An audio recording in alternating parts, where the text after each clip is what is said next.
រឿងសុខារីរៃក៏មានហើយព្រោះអស់ណានិស័យអស់និស័យដើម្បីកុំឲ្យតណ្ហាដល់ទៀតថាខ្ញុំជាជនបំណុលជីវិតថ្លៃใจបានណាវាសនាផ្លាយលោហៈមេត្តាដែលអស់សង្ខារយល់យើងទាំងពីរឆ្លងអត់ថាណាអំពលឋានអំពលរួមវាសនាសាងរឹងគល់អត់ផ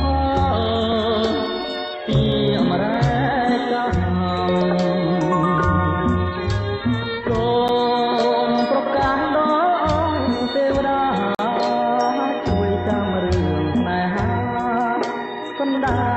ចិត្តនៃខ្ញុំសូមឲ្យចិន្តានៃបុព្វាក្រពុំតបរួបរួមមនោរម្យព្រមជាគូវាសនាអោកំដៅផ្លាជីវិតណាចុងក្រោយអូនកុំបងដោយឲ្យមានចិត្តប្រែក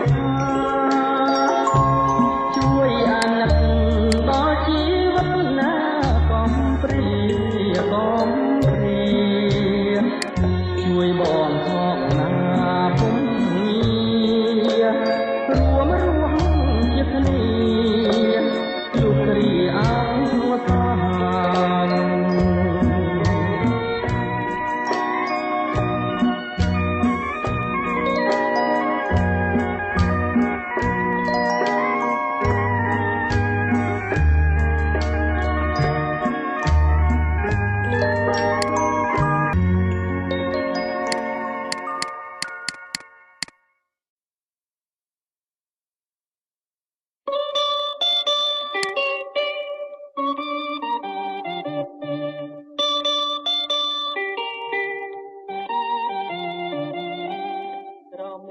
លើដីមានតែត្រីមួយតែជាជំនួយនៃរឿងជីវិតខ្លួនអូនណាអូនជាទឹកអមរិតជួយប្រងជីវិតឲ្យមានដងបានអាស្រ័យគុំ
រត់